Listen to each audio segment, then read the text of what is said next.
that. What the fuck?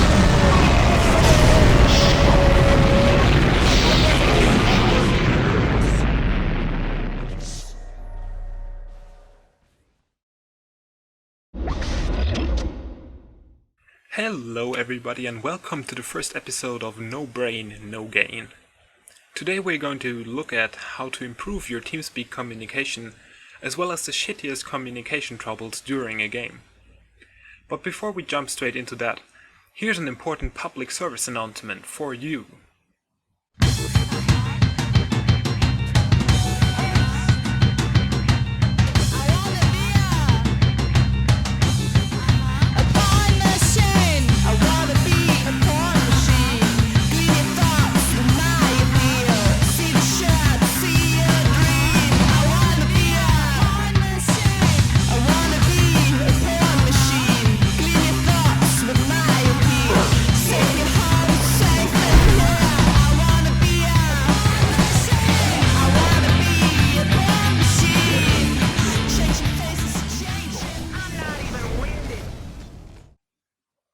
Teamspeak can serve as a great tool to improve team communication.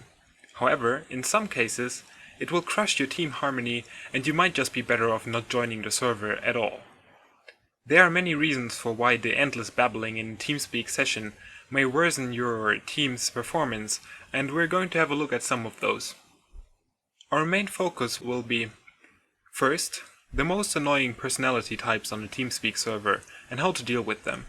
Second, how to keep your conversation clean and simple. Third, assigning roles in a Teamspeak conversation to clear things up. So let's start off by looking at the worst types of people you typically encounter on your Teamspeak server. Number 1. The frustrated know-it-all. This guy will make no exception. No matter what kind of statement you just made, he'll argue against it. You can prove him wrong 1,000 times. He'll still be right at it, trying to prove that he knows better. This behavior consumes the entire Teamspeak conversation. Even if you say that Outworld Destroyer wins 90% of all his games in the middle lane against most heroes, he'll misinterpret what you just said as, "Hey, OD wins all matchups, all the time!" And he will come up with how good Shadow Fiend is against it, delving into a 5-minute monologue about how he has beaten OD so many times. There's really no way for you to fix his deep troubles and relax him. And it gets even worse if you flame him for his behavior. Don't make that mistake. Never indulge into an argument with him. He won't shut up even if you prove that he's wrong. He'll only get mad. All you're left to do is to mute him. Most likely during a game, he'll have nothing better to do than to correct all of his teammates' mistakes while dying to neutral creeps because of watching for your next mistake. So there's no real loss to muting him anyway. Number 2. The guy who thinks that Teamspeak is his personal stage to live out all his talking desires. This type of personality may have friends and family and still doesn't have enough room to talk in his private life. When he joins your Teamspeak, he'll jump onto any conversation you're having and fill it up with his personal opinion. During the game, his primary objective is to state the obvious. The worst part about Captain Obvious is probably that he might have some knowledge about the game. He'll then proceed to calculate how little your chances are to beat the super pro opponents, assuming that they are playing on their road to TI4 and will execute perfectly. Being somewhat socially sensible, however, this type of player may be silenced by explaining that he's a noob, therefore his opponents can't be too good either. If that doesn't work, you can try for moderate flaming, which will usually send him into a period of silence until he's right back at it. Number 3. The guy who never listens, never talks. Him being on Teamspeak is a result of your team demanding him to be there.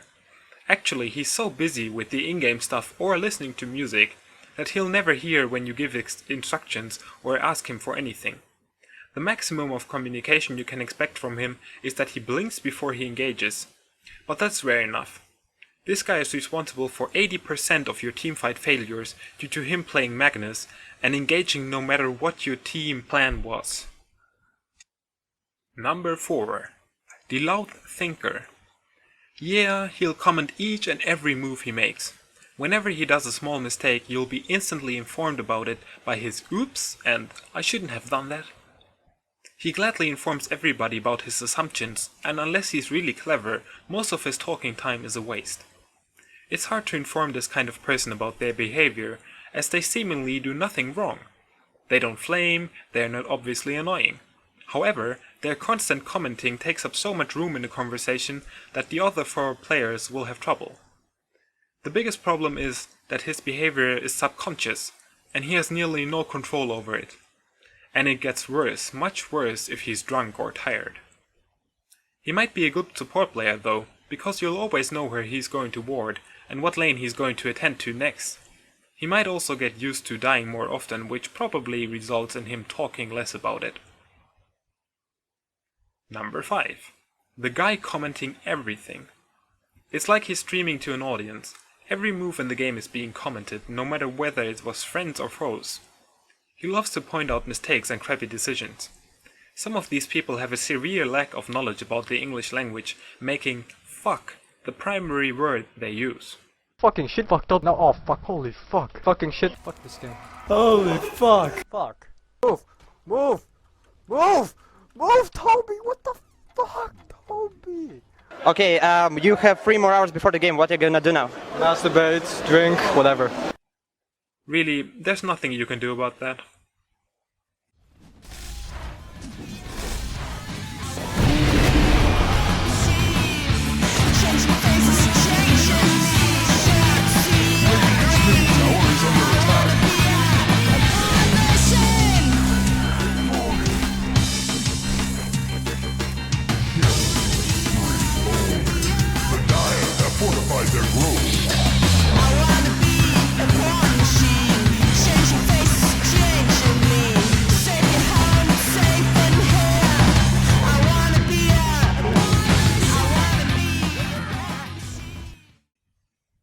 Now on to our second and third part, how to keep your TeamSpeak conversation useful.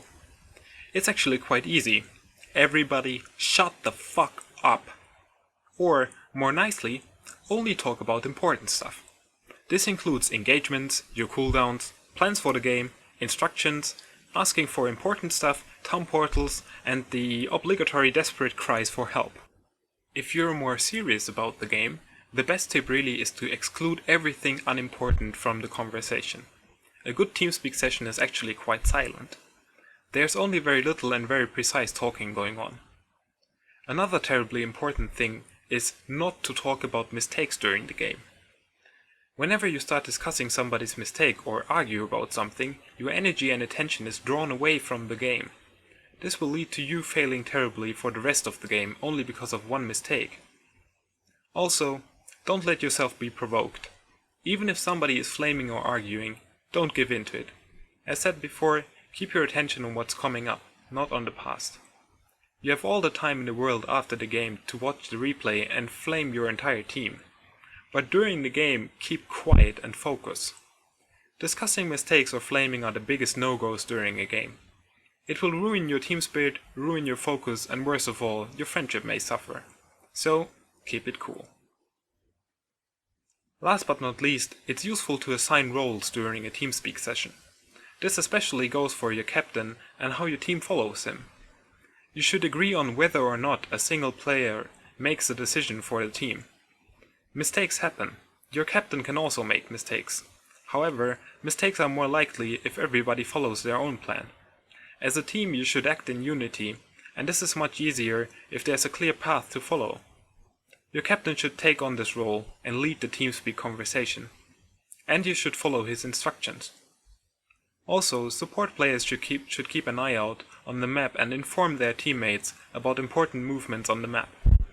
They sort of take a role as an informational guard, protecting their teammates by keeping them up to date about enemy movements and actions.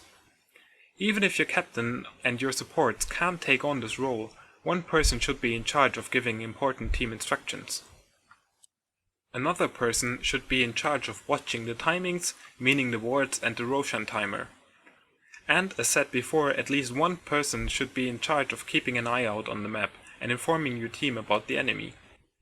If you clean up your conversational style and follow the rules you set for your own team, your TeamSpeak conversation will become more silent, easier to enjoy, and much more useful. Have fun with it.